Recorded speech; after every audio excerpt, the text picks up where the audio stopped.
Hey guys, are you ready for today's February 3rd, 2024, almost 2 a.m. Central Time. So United States finally retaliated a few days later. U.S. strikes Iraq and Syria. Was it effective? This video is going to be fact and opinion.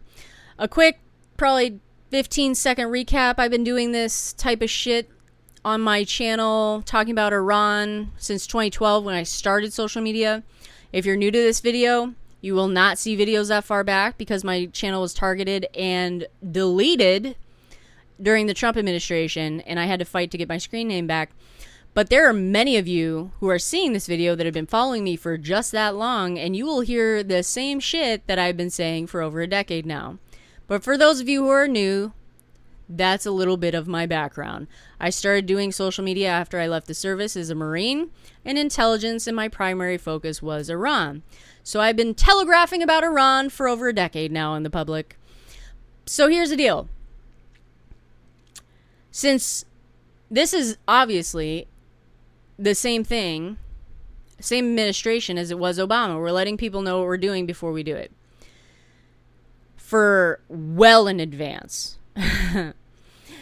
And of course you're going to hear and see and read and stuff that anyone important left Iraq and Syria to go to Iran because they knew we weren't going to hit Iran.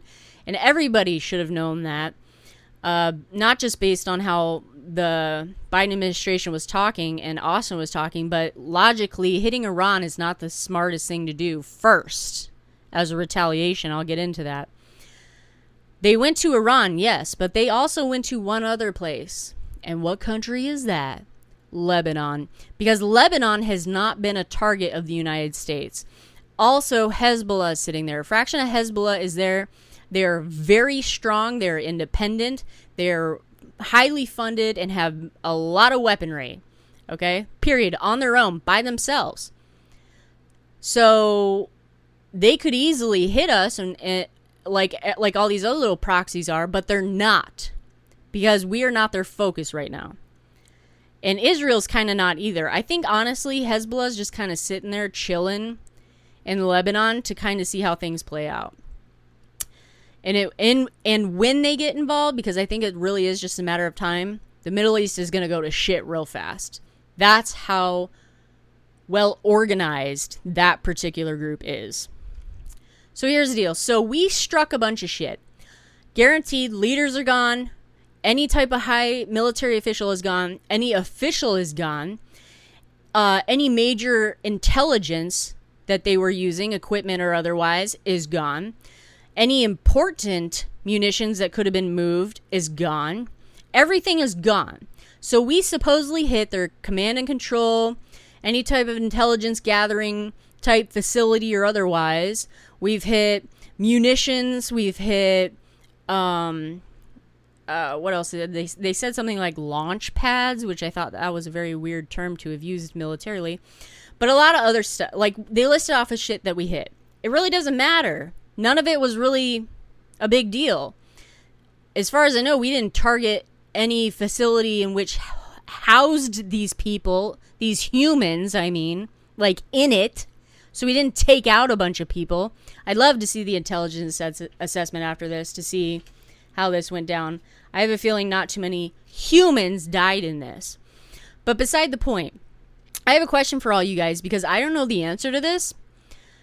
I'll be quite blatantly honest. I did not look it up, but it should be easily known, because for as often this has been written about, televised, podcasts, YouTube, whatever, that a drone struck Jordan and killed 3 Americans and wounded like 50 others, said it was an Iranian-made drone. But where the fuck was it launched from? Who launched it and where? I've yet to hear that. For as often as we've been hearing about this story, I have not heard where that fucking drone came from. Just who made it. Anyone know? Because I don't know. So that's my question, because it's like, are we even hitting the people that fucking use the drone to begin with? I don't know. But they're focusing on Iranian-backed proxies, right? Which is a mistake. Because, and this is what I've said for decades and have explained, all of these groups that that the United States government considers Iranian proxies are backed by Iran financially and weapons and things like that, and also connections, but they are not dependent upon Iran. They did not come from Iran. They are independent of Iran. They get funds, weapons, and stuff on their own by trading and trafficking and all kinds of stuff. None of these groups owe Iran anything. Iran pays them to do things on behalf of them. That's why they're called Iranian-backed proxies. People keep saying the Houthis wouldn't be able to do any of this without Iran. Well, that's not true at all. Because the Houthis are not Iran, and they also do deal with weapons trades with other groups that are in the area, as well as overseas and things like that. I mean, they're even dealing with, they're likely, not the Houthis because they're a pretty small group, but a lot of these, especially Hezbollah, they're dealing with China, North Korea, Russia, I mean, Venezuela, you name it. They're all over the place. Hezbollah is everywhere. Everywhere. They're literally in Venezuela, by the way. And they've been there for over a decade, and they're causing some problems. But beside the point, hitting these proxies are not going to do anything because Iran doesn't care about them. It doesn't affect Iran, okay? They do not care. What we should have done, and this is how they're reporting it, and this is what's funny. They're saying Iranian-backed, well, they say Iranian, which is really annoying, Iranian-backed proxies, and they're also saying the term IRGC-backed proxies, which is interesting because I've never heard that one before. But we should have been targeting and not telegraphing shit and reacted very quickly. The IRGC outside of Iran. They are in Syria, 100%. They're likely in Iraq, very much so. They are in Yemen. And they're probably in Lebanon, likely. And obviously they're in Iran. And they're also in the waters. They have intelligence set up in the Red Sea. Those are the things that we should be hitting, focusing on specifically the IRGC 100, like seriously, taking 80% of this mission and this campaign and focused on only IRGC targets, and then take the 20% and start carpet bombing all these little, quote, proxy groups that are causing problems in the area, causing a two-prong effect. If we hit the IRGC the way we could have, it would have pissed off the Ayatollah to a whole new level, because the IRGC is literally one of their military forces. Okay?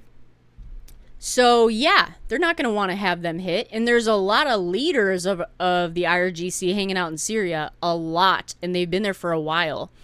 They've been there since I was serving. So, we could have done some serious damage to Iran indirectly, but directly at the same time. That's what we should have done. But what we're doing is not effective. And anyone who is of importance, any munitions, any intelligence, anything worthwhile left the targeted areas that we just bombed because of the amount of time they were given. And they went back to Iran, or went to Iran, and they also went to where? Which nobody's talking about, and they should be. They went to Lebanon. Lebanon is not a U.S. target right now. In fact, Israel really isn't considering Lebanon a target either. They're just kind of somewhat retaliating against these minor missiles that are coming back and forth from Hezbollah. But as far as I'm concerned, Hezbollah is just sitting in Lebanon and sitting back and watching pretty much everything to see how things play out before they get involved. Because as soon as Hezbollah, the fraction that's in Lebanon gets involved, The Middle East is going to go to shit real fast. Real fast. So, yes, equipment and personnel and people and leaders went to Lebanon and they went to Iran. So we are hitting things that mean nothing. Absolutely nothing. So no, this is not effective at all. And had we done it the way I said it, hitting the IRGC majority, and then start taking out all these little proxy groups in the area that have been bothering our bases, here's the deal, right? Before I go on with that, we've been hit over 150 times since this bullshit happened in Israel. I got news for you people if you are unaware. We have gotten hit well over 100 times prior to that shit happening in Israel under this administration. Our bases have been under attack a lot in Iraq and Syria, and at the time Afghanistan, under this administration, constantly. So the escalation obviously started after the Israel issue. And why did it escalate so quickly? It escalated quickly because we are backing Israel, and because we moved a shit ton of assets in the area, and those proxy groups don't want us in the area any more than we already were. So of course we're going to become sitting ducks and targets. So like I said, if we would have done it the way I said it, it would have put Iran in a very tough spot, in a sense that they would have backed away a bit, but the quote-unquote proxies that are literally independent groups that do not depend on Iran for shit. I mean, yeah, they depend on Iran for things a little bit here and there for weapons and funds and stuff, but all these proxy groups are all independent. They don't owe Iran anything. They are not from Iran. They did not originate from Iran. Iran doesn't fucking recruit these people to become part of these groups. Iran has nothing to do with these people. These people are independent. Iran pays them in traffic stuff and weapons and all that bullshit to these people for them to do stuff on their behalf. And that's why they're called Iranian-backed proxy groups. That's the only reason. That's the only reason. So as soon as we did it my way, Iran really only has one option, well, two options. One, sit back and take it and be pissed off and post on X, because the Ayatollah does, which is really amusing, and I follow him. And kind of wait a bit and see how the chips fall for a while. Or get involved with their Navy and the IRGC they have sitting on their land. And that means Iran would directly get involved in war. And Iran does not want to go to war. Period. Period. Iran probably doesn't want to go to war more than Biden doesn't want to go to war. They really don't want to be involved. They love doing shit and politically and militarily by using other groups to do their shit. They love it, and they're excellent at it. They're excellent at it since the 1970s. Okay? They don't want to be directly involved, but that would be an option. So option one, sit back and chill for a little while and take it, or two, get involved. And if they get involved, and I have a feeling they'd probably sit back for a little while, but if they decide to get involved, then we start hitting them at home. We start taking out the Navy, oil fields, tankers of any kind. We start targeting fucking military brass, if you will, up over for them, or officials, taking out military personnel, taking out intelligence, control and command. Then we can start taking out government officials and specific assets that are very important to the Ayatollah that may have nothing to do with the military. Okay? That's how we should have responded to them getting directly involved. And if shit continued and shit escalated and the proxies continued to do shit too, then we fucking put a target out on the Ayatollah and take Khamenei out. And that motherfucker would go into hiding so quick, he'd be in a whole other country. He'd probably be chilling in China. But that's how that should have happened.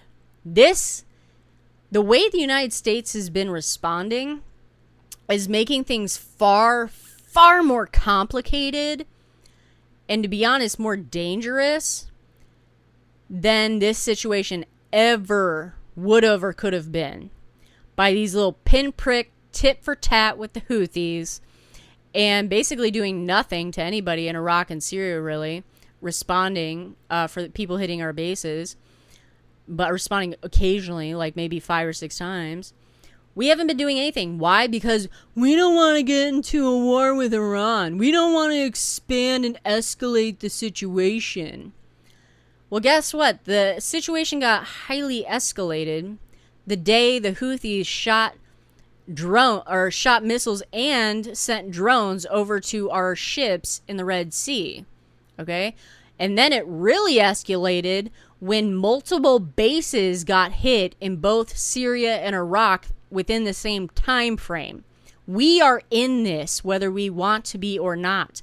So you are either a retard, sit back and get collateral damage, what this administration is doing, because 3 people are dead, technically 5 because 2 SEALs are dead too, and multiple people injured, or you take control of the situation and you fucking make them collateral damage and you start taking people out that matter. Because that's how Iran looks at all these Iranian-backed proxies. They're just collateral damage. They don't give a shit.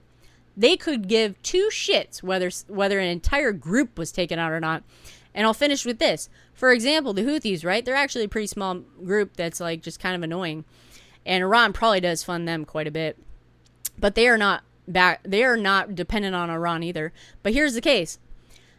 If we took out 10 Houthis, right? There are 10 more volunteers down the desert road in a hut somewhere willing to take their spot. Okay? So, and that's with no recruitment, by the way. That's just like the Houthis saying, hey, who wants to join? And they come running. Iran has nothing to do with that. So it's like, what is the United States doing? What were they thinking? I don't get it. It's the Obama administration all over again. I swear to God, if Biden draws a red line of some sort, a very specific red line like Obama did, plan on that red line literally being passed. Because they know Biden won't do anything about it, just like Obama didn't. That will be the worst thing Biden will have done, is to draw a red line of some sort, because that red line will be crossed, and that red line is going to be something ugly that shouldn't be crossed. He needs to keep his mouth shut, and they need to start actually doing a effective, precise campaign without notifying the world days in advance. But this is too little, too late. This is Are You Ready For It? Take care, guys. Have a great day.